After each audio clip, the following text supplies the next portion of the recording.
Okay, first of all, what do we got? It's I think it's 65, might be 66 Mustang. What they call a coupe, notchback coupe, whichever you want to call it. They did a fastback, which is generally the one that people really desire. 289, bog standard Ford 289 V8, 2-barrel carb. Guys tried to get it tuned up by people here, there and everywhere. Basically, the way the carburettor was put on, it's never ever going to work. Okay. Ever. For things like no PCV valve, the carb spacer was on upside down. PCV valve should go to the carb spacer. This feed here goes to your brake booster. That's a vacuum line, but the tube they put in it was completely the wrong size, so that was sucking air. Anything that sucks air just makes it basically untunable. Right. You can't tune your mixtures in, set your idle or do anything, because the idle screw was right off on it and it's still running. So whipped all that lot off to have a look, said it had all been timed up, all the blah blah blah blah blah blah blah that people say.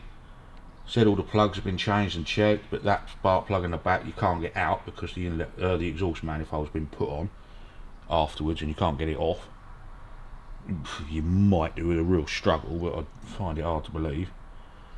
So check the plugs through, clean them, set the gaps. It's got electronic ignition on it, so we haven't got to worry about that, setting the points or anything like that. So basically, all these inlet manifold bolts are the correct length, but they have a crush washer underneath them. Because that washer is the wrong size, yeah, the crush washer is just going straight down that hole, which you'll never be able to torque them down properly. So we've got to get the right size washers for those and re-torque all the inlet manifold back down properly, because you just won't get the right torque settings on it. No. And they have to be done in a sequence, and normally you do them, give them what you call a heat cycle, and then pop them down again. So whether that's been done or not, or just put together, you don't know. We'll check the timing on her again, but first things first, let's try and get it to some semblance of decent running. If you have a look at the carbs, you'll see what's going on. That's your carb spacer that goes that side with the holes in, goes down to the inlet manifold. Yeah. Okay. With a gasket on it.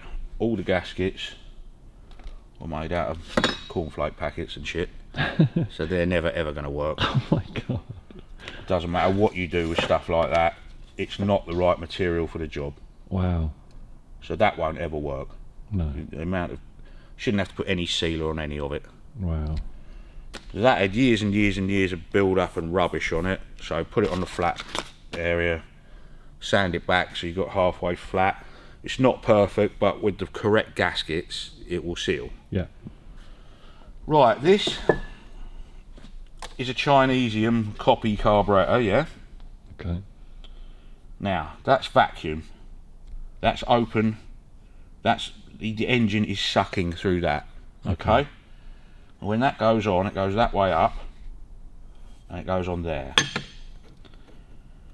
Being a reproduction carburetor, air's going straight in there and going into the engine.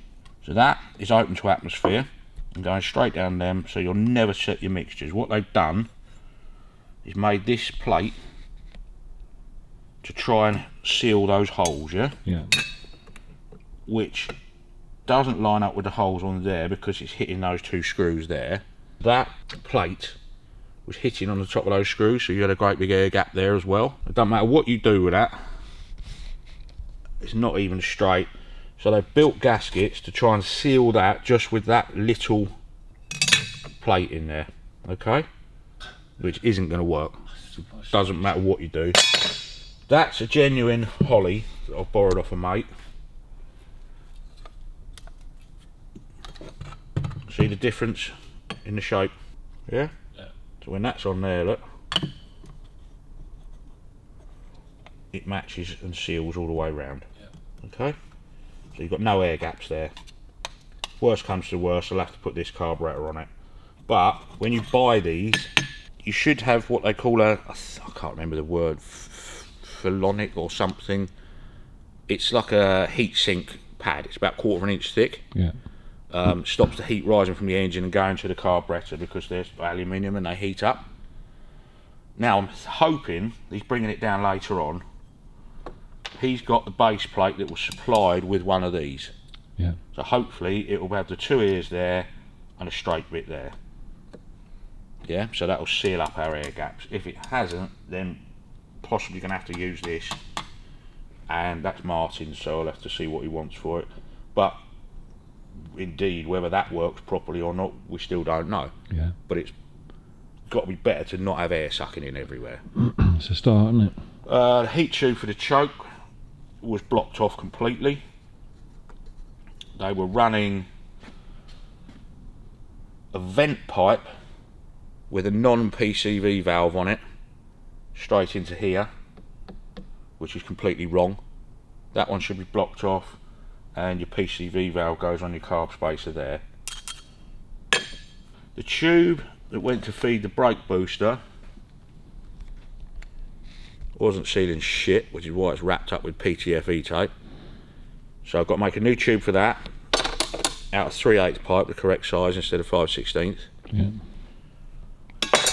New PCV valve with a right angle on it, so that's your engine breathing valve, and that goes to that. So I'm going to have to make a bit of tube to go in there to mount that. And then put it all back together, and hopefully it'll be halfway tunable. Yeah. It didn't matter what you did with it. I saw the guy up there, Bob, who owns it, at a car show that we went to, and I got it running a lot better for him in the car park where we were. And I think he's since taken it to somebody else again, and then he's finally said, "Look, can you do it?" Yeah. I spoke to him yesterday, and he said, "Just do what needs doing, whatever Yeah, needs with that doing." amount of air being pulled in, it's never Going to tune it because it'll affect everything. Yeah. Mixture screws were wound all the way in, which you would expect if it's sucking so much air. So basically, he said, "I'll take you for a test drive." Blah blah. Robin got in here outside and started it. It was not even worth taking for a test drive. I was just missing like a pig. Yeah. And unfortunately, it's not his fault. If he's been told it's okay and you don't know the engine or know the car, Yeah. you're going to think it's okay. He said when he booted it, it goes all right. But all that will do, you're running so lean, it'll burn valves and all sorts of things. So in the end, eventually, it would have gone bang. But take a long time to do it, to be fair. So it still could have done something until we get it. So it's sparking on all 8, we've checked that. All of the exhaust headers came up within 20 degrees of each other on a temperature. So hopefully it hasn't done any damage to the engine yet. What sort of damage could it do to the engine then? It burn the valve seats out, burn the valves on the inlet valves, because you're running so lean. Yeah. It just gets super duper hot and burns them out. So get it all back together. Robin's going to change all these washers and torque the inlet manifold back down properly. Throttle spring return was a cuff holder, or whatever you call them, sleeve holder, I don't know. Oh right, yeah. Garter. Different, isn't it? Yeah, so that was never going to work, so the throttle wasn't returning properly. The throttle operating rod was held on by that bit of copper wire. Of course. So we've re-drilled that, put a proper split pin in it and everything. What I'll probably do in a minute is just pop the car back on, and then I can see where I can route this line to go over to the brake booster and then make the PCV valve up. You often see this kind of makeshift approaches. Yeah, very much so. But the thing that worries me, I mean, like, this is 2022. Yeah. Anybody with half a notion of what they're doing would realise that is never going to work. Not in a million years, you know. It's a bit concerning, isn't it? Well, one of your main things is make sure the inlet manifold and carburetor aren't drawing air anywhere, because you'll never tune it up. You've got 2 mixture screws in the front here, look. You've got 2 mixture screws there and there. As you turn them in, it leans the mixture. As you turn them out, it enriches the mixture. Yeah. If you can turn them all the way in, turn them all the way out, in, out, up, down, wherever, and it makes no difference at all to the way the engine's running, Yeah. it's getting air in somewhere. Like I say, it's just a matter of reassembling everything now, making it all fit properly. Hopefully that plate that Ron's got will be the right shape.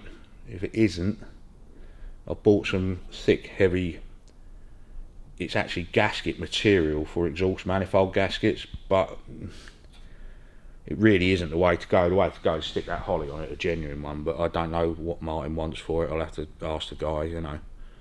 But let's see what we get up to with the what the plate's like that Ron's got. Oh, the automatic choke wasn't done up either. That was moving all over the place. So I've got to readdress that. Should have a heat tube off of there that goes down to either the exhaust manifold, so it actually picks up heat, because that's a bimetallic spring. As it heats, that spring unwinds. Oh right, yeah. Which is your choke. Yeah. So you set it so your choke flap is shut like that. Yeah, that's about right. Okay. And as your heat and vacuum go up in, well, you get heat through that pipe there. Yeah. Just with a fixture with a pipe going down. See that gasket there? Yeah. That's normally vacuum, but this one hasn't got a piston or anything in it. It normally has a little piston in there. I don't know if this one's got it or not. Yeah, the retainer was on the wrong way round, so it doesn't matter how tight you do the screws up, it's never going to work. Good, isn't it? Nice paint job though. It's a nice paint job. It's a lovely paint job. Believe it or not, that bent bit of metal is the original fitting. Heater hoses run up past it. So you've got the heat from the heater hose as well, going past that bimetallic block. Yeah. So that will heat it as well to some degree. See, that's got a piston in it. Yeah. So as the vacuum pulls through that tube there, yeah, it's going into the bottom of there. So the minute you fire it, it just sucks that back and opens a choke. And then it'll only open it partially because you're only drawing small amounts of vacuum. Yeah. But it opens that flap to let, because if you keep that flap shut completely, it'll just choke the engine completely. So on initial fire up, it'll just draw that back a little bit, and it's under tension on that bimetallic spring. As your heat starts coming up through that hole, it heats the bimetallic spring and releases it, so then it just comes down like that, and that's fully off on the choke. But this one, don't ask me why, it's got no piston in it. Why has it got a piston in it? Don't know. There is that on there, which is running off a vacuum, so possibly, yeah, that's what it is then. Hasn't got a piston because that's your vacuum source there. Okay? Yeah? So when you fire it up, when all the choke's set and everything, that should just go donk and pull it back that little bit. And then your bimetallic spring will take over and just take it all the way off. So that's why that hasn't got a piston. So that's one thing in my brain that I can really alleviate. This has all been played around with. That's your fast idle setting on there. Till I get it all back together, you can't set any of that. And then you've got a choke return there. Again, can't set any of that till it's all back together and got it. What you need to do is ignore the choke, get it running, so we know it's running smooth, it's not misfiring, everything blah blah blah. Then let it all cool down completely and then set your chokes. Yeah. So if you start playing around with that lot before you even know if it's going to run, you'll never ever get anything any sense. You need the choke completely off, and then you can set all your mixtures and then let it cool down and reset your choke. Yeah, that's about it really. So it's just a matter of fabricating a few bits up. The throttle spring, like I say, was made out of that, which ain't going to do shit.